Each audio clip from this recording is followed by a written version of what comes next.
Earth had fallen.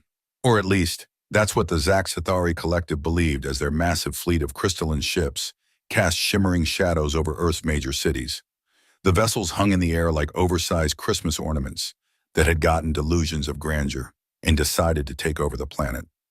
Supreme Commander Vexathor stood on the bridge of his flagship, the inevitable Victory, because apparently the Zax'thari weren't big on subtle naming conventions. His iridescent scales rippled with pride as he gazed down at the conquered planet through the ship's panoramic view screen. The expression on his face could only be described as that of a cat who had just caught a mouse. And like most cats in that situation, he was about to discover he'd greatly overestimated his success. "Behold," he declared, his voice carrying that special tone of smugness that seems to be universal among those who think they've won something. "The primitive humans didn't even attempt to resist our superior might." He spread his forearms wide, each limb gesturing dramatically at different segments of his bridge crew. "Their pathetic nuclear weapons remained in their silos, their armies stayed in their barracks, and their leaders surrendered without firing a single shot." His subordinates nodded enthusiastically, the kind of nodding that suggested their necks were spring-loaded and their paychecks depended on their enthusiasm. Commander Zixus, his second-in-command, was particularly vigorous in her agreement. Her head crest bobbed so frantically it looked like it might achieve liftoff. "Most wise, Supreme Commander," Zixus simpered, her scales shifting to match the exact shade of Vexathor's command sash, a bit of evolutionary mimicry that had somehow survived their species' advancement into space. "They recognized the futility of resistance against our technological superiority." In the corner of the bridge, seated in a chair that seemed deliberately designed to be uncomfortable for human anatomy, Maria Chen, Earth's designated diplomatic representative, pressed her lips together. A small snort escaped despite her best efforts. Vexathor's head swiveled toward her with the speed of someone who just heard someone whisper their name in an empty room. "Does something amuse you, human?" He practically spat the word human as if it left a bad taste in his mouth, which, given Zax'thari biology, it probably would have. Maria straightened in her chair, managing to look simultaneously professional and like someone watching a particularly good comedy show. "Oh no, please continue, Supreme Commander. I'm just..." She paused, choosing her words with exquisite care, taking in the historic moment. This seemed to please Vexathor, who immediately launched back into his monologue. Behind him, his bridge crew had already pulled out their data tablets and begun the time-honored tradition of corporate conquest, resource allocation meetings. "I claim the Pacific Ocean for mineral extraction," declared one officer, his scales flickering with acquisitive glee. "The Amazon rainforest biodiversity will make an excellent addition to my research division," added another, already drafting preliminary budgets. "I suppose someone should take responsibility for the Antarctic research stations," sighed a third, trying to sound put upon while practically vibrating with excitement. Maria watched this impromptu game of interstellar Monopoly with the air of someone who knew something absolutely hilarious, but wasn't quite ready to share the joke. She pulled out her own tablet, a decidedly Earth-made device that the Zax'thari had dismissed as harmless, and began typing what appeared to be meeting notes. In reality, she was documenting every single violation of Galactic Council protocols that the Zax'thari were committing. Her message thread with the Council's administrative division was getting longer by the minute. The fact that she'd labeled the conversation "Reasons Why Reading the Fine Print Matters," a case study, probably said everything about her current state of mind. Above her, Vexathor was still talking, his voice rising with each self-congratulatory sentence. "This will be remembered as the day the Zax'thari Collective proved its supremacy, when we demonstrated that our civilization stands above all others. When we..." Maria glanced at her tablet's clock and started a mental countdown. The Supreme Commander's victory speech was about to be interrupted by something he'd completely forgotten to consider, and she couldn't wait to see his face when it happened. 6 months earlier, the Grand Chamber of the Galactic Council resembled nothing so much as a cosmic amphitheater designed by a committee of bureaucrats who'd been told to make it impressive, but also cost-effective. The result was a space that somehow managed to be both grandiose and mundane at the same time, much like the meeting currently taking place within it. Supreme Commander Vexathor stood at the presentation podium, manipulating his holodisplay with the confidence of someone who hadn't actually rehearsed their presentation, but assumed their natural brilliance would carry them through. Behind him, a series of increasingly complex battle plans floated in the air, complete with animated arrows, color-coded invasion zones, and at least 3 different transition effects that would have made a PowerPoint developer weep with joy. As you can see, Vexathor declared, gesturing at a particularly busy slide titled Operation Certain Victory, the Zax'thari remained committed to their naming conventions. Our analysis shows that Earth's defensive capabilities are, he paused for dramatic effect, negligible. In the audience, Chen sat between a methane-breathing Jovian ambassador who kept accidentally burping small flames, and a silicon-based life form who appeared to be taking notes by crystallizing them directly into their body. She maintained an expression of polite interest while furiously documenting every word in her tablet's "Things That Will Be Hilarious Later" folder. The council's chief administrator, a being who appeared to be made entirely of flowing light and bureaucratic dedication, raised what might have been a hand. Supreme Commander, we must review the standard rules of engagement before proceeding. As per Section 1, Subsection A of the Galactic Code of Warfare. Vexathor's scales flickered in what the gathered species recognized as the universal sign for, yes, yes, get on with it. He settled into a pose that suggested he was paying attention while actually contemplating which Earth landmarks would look better with his face carved into them. The administrator's voice took on the special drone that bureaucrats across the galaxy had perfected for reading regulations. Rule 1. Any species initiating conquest must declare formal intent of warfare against all sentient species inhabiting the targeted planet. Maria's tablet pinged quietly as she added another note.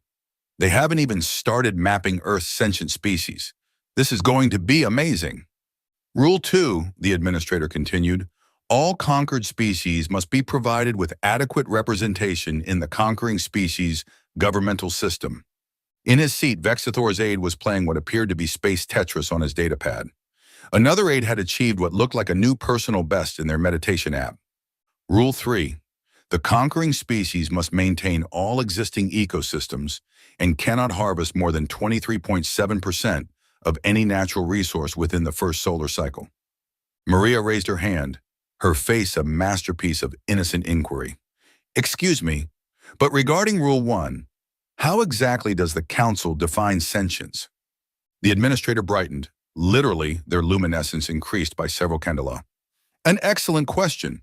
According to galactic standard measures, sentience is determined by a species' ability to demonstrate self-awareness, problem-solving capabilities, tool use, and/or complex social structures. The current testing protocol involves a series of standardized assessments, including but not limited to. Vexathor's scales had taken on the slightly glazed pattern that suggested he was mentally elsewhere. His second aide had progressed from meditation to what appeared to be a light nap.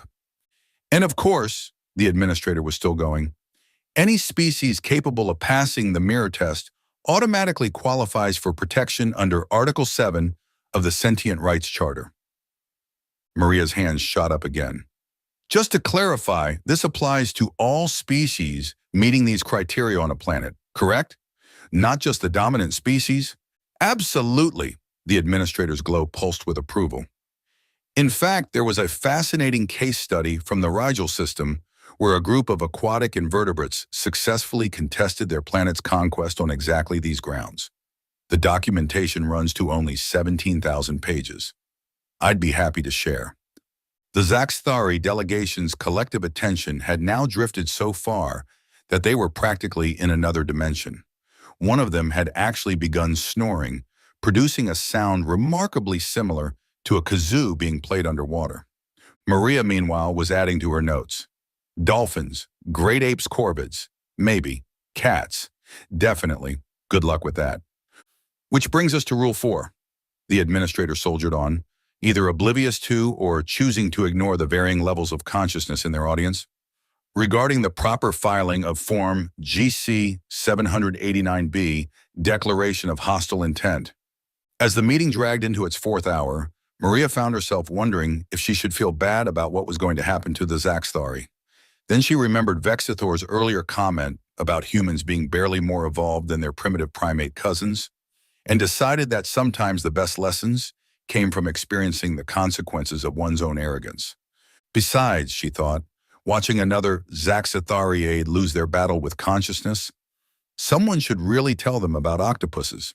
Eventually, maybe after they tried negotiating with the cats. Present day, Supreme Commander. Vexithor was having what he considered to be the best day of his illustrious career. He'd practiced this moment in front of his mirror for weeks. The dramatic unfurling of the surrender document, the victorious stance, even the exact frequency his scales should shimmer to catch the light just right. The fact that his personal videographer was capturing it all from 3 different angles made it even better. And now, he proclaimed, holding the document aloft like a trophy, I shall read the terms of humanity's complete and unconditional surrender.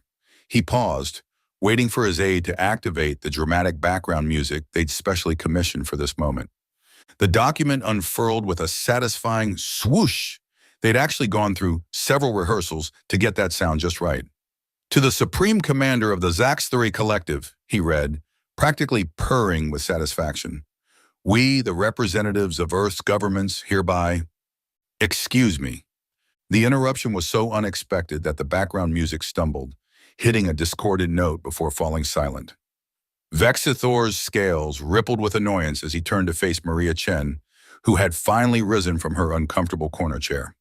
This is a historical moment, he said, his voice dripping with condescension. Interruptions are not appropriate.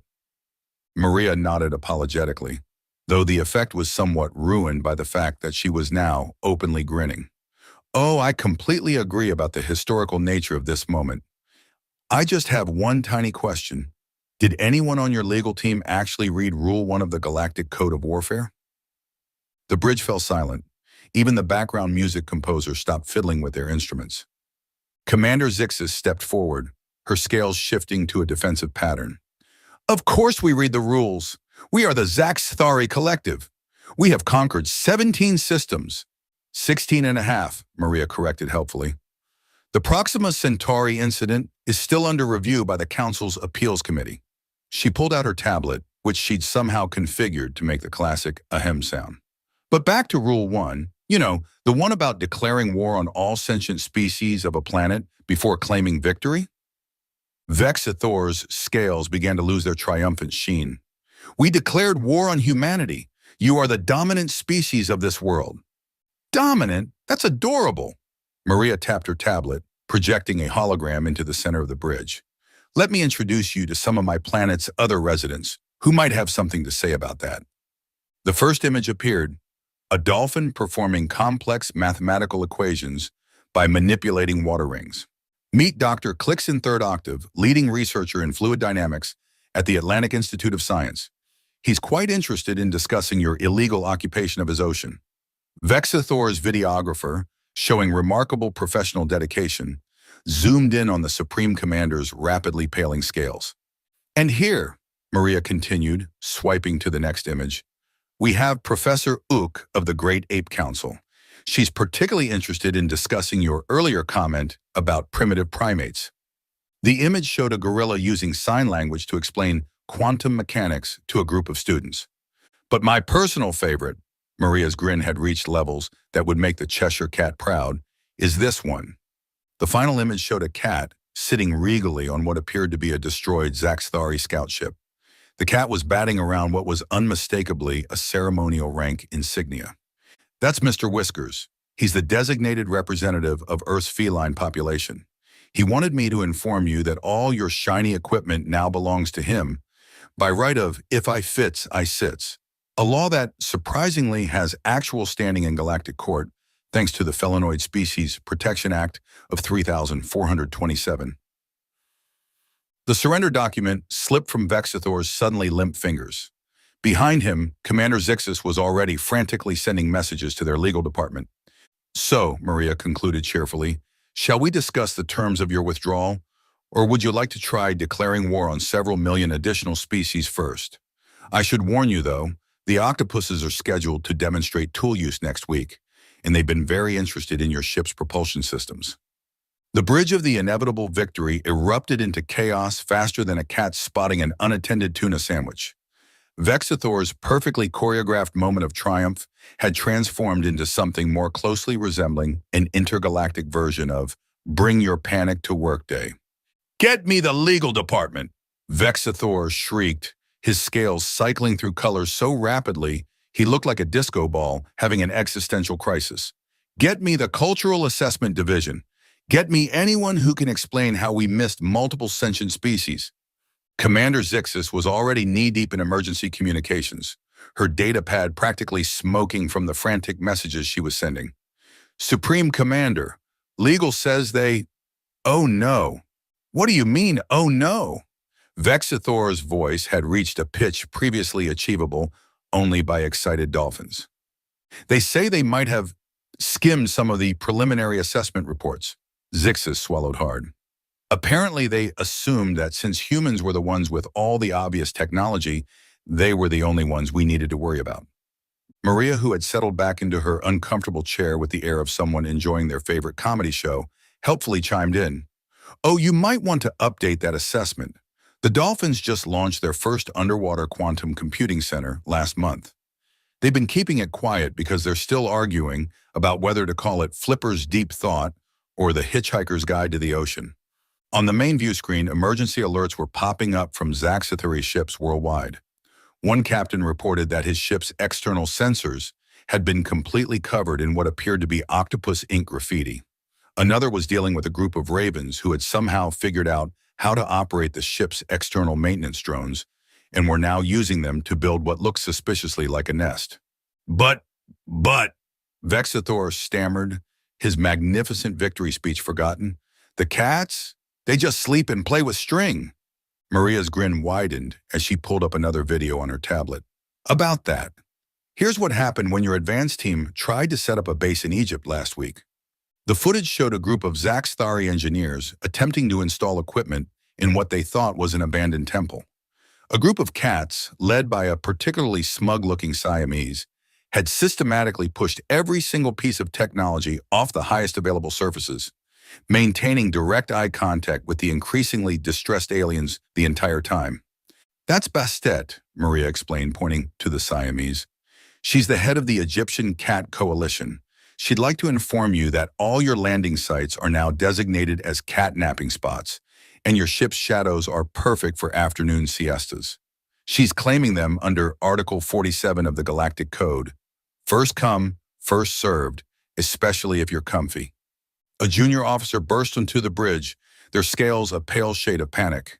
"Supreme Commander, the gorillas at the San Diego Wildlife Preserve have submitted a formal complaint to the Galactic Council. They're demanding compensation for defamation after we called them primitive primates in our victory broadcast. They've retained legal counsel," Maria added helpfully. "Turns out they've been studying Earth's legal systems for years. They're particularly fond of class action lawsuits." Vexathor collapsed into his command chair, his grand conquest crumbling around him. This is impossible. We are the Zax'thari Collective. We have protocols. We have procedures." Speaking of procedures, Maria pulled up another document on her tablet. "I have here the official response from Earth's Cetacean Senate. The Dolphins would like to remind you that unauthorized oceanic mining operations constitute a violation of their territorial waters. They're willing to negotiate, but their first demand is that you attend their underwater poetry slam. All 17 hours of it." The bridge crew watched in horror as more reports flooded in. Crows in Tokyo had organized a protest by arranging shiny pieces of Zax'thari equipment into what was unmistakably a rude gesture, visible from orbit. A group of bonobos had submitted a 400-page critique of Zax'thari social structures to the Galactic Anthropological Society.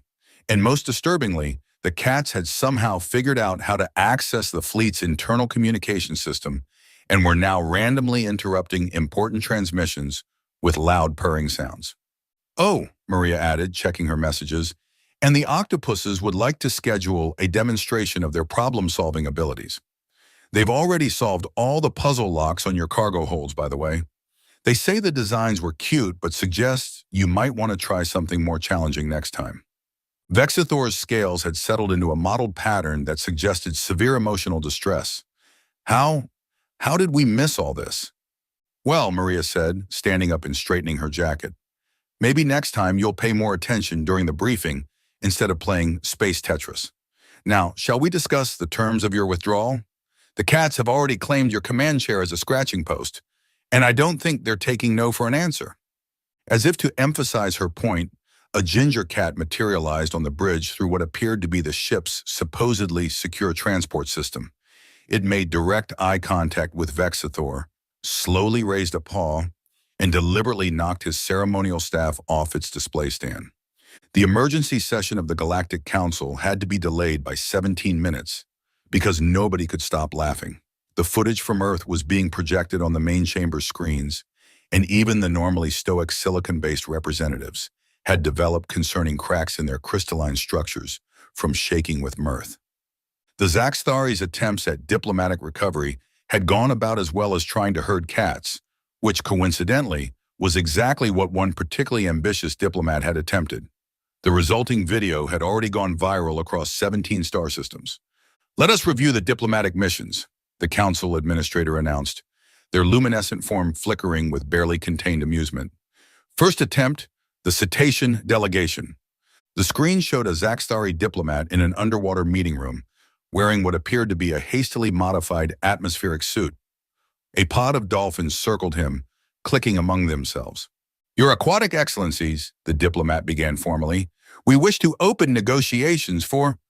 The dolphins responded with a synchronized series of backflips, splashing the diplomat with enough force to spin his suit around. When he finally reoriented himself, they had arranged themselves in a formation that unmistakably spelled out LOL when viewed from above. The dolphins would like to note, Chen translated from her seat in the gallery, that they've been practicing that formation for 3 weeks, ever since they intercepted your invasion plans. They felt the wait was worth it. Next, the administrator continued, the Great Ape Embassy.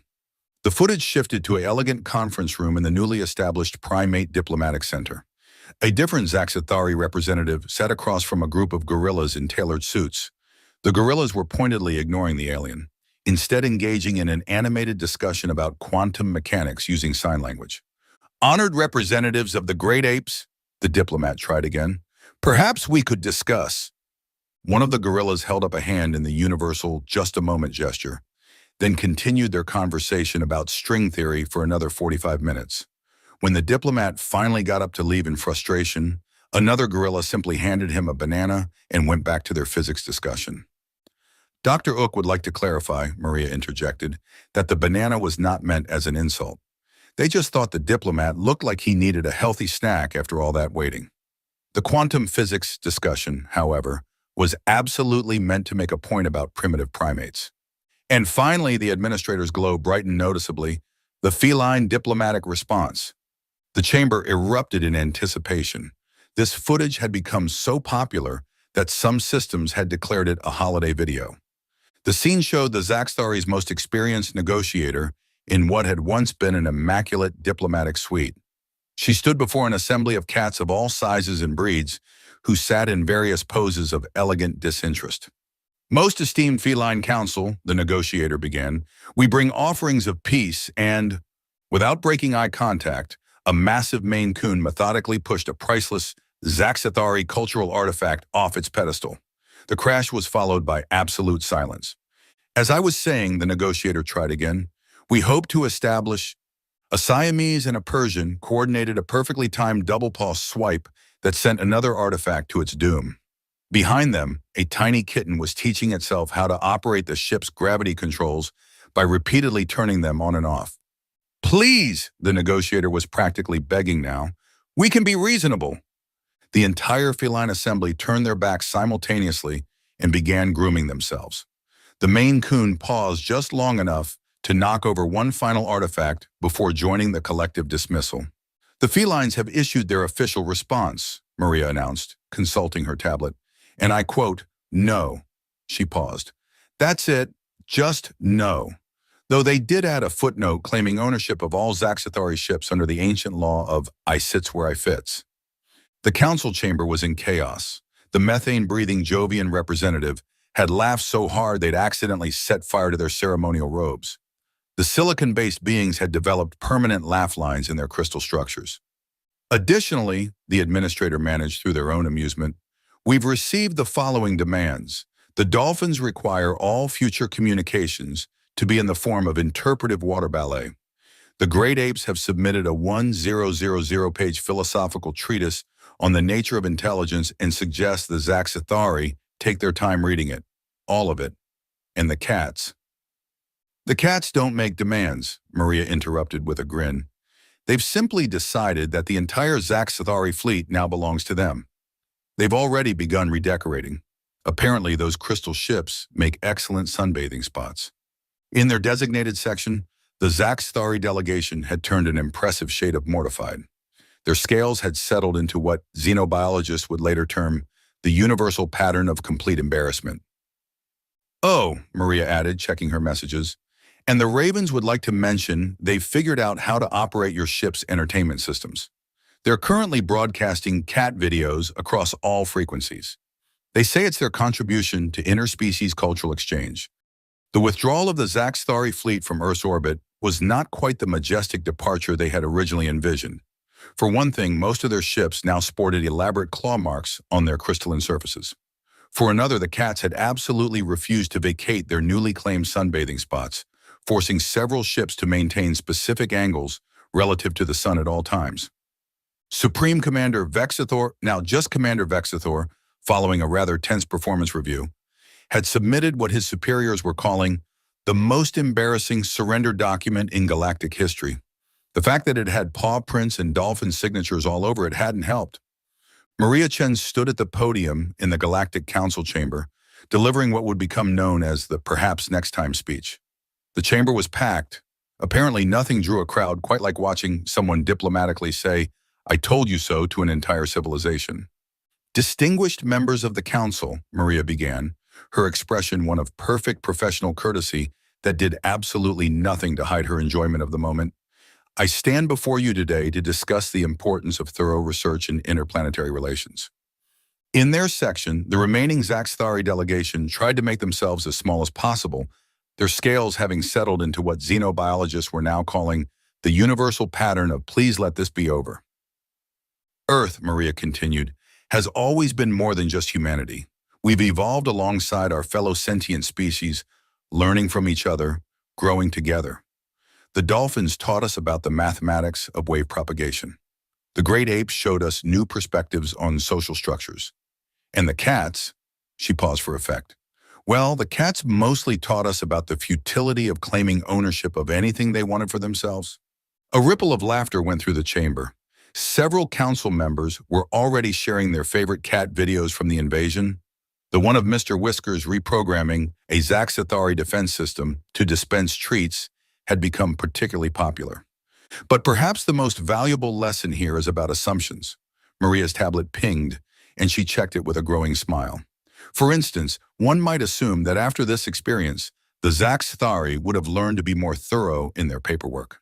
The Zax'thari representative, who had just started to relax slightly, suddenly developed a worried expression, which makes it particularly interesting that in their hasty withdrawal agreement, they once again forgot to account for all of Earth's sentient species.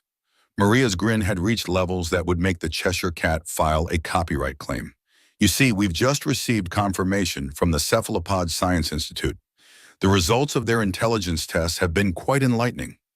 The color drained from every Zax'thari scale in the chamber. Oh yes, Maria continued cheerfully, pulling up a holographic display. It turns out octopuses don't just pass the sentience tests. They've actually been running their own experiments on problem-solving capabilities. They found our tests quite amusing, by the way. Almost as amusing as they found your ship's secure locking mechanisms.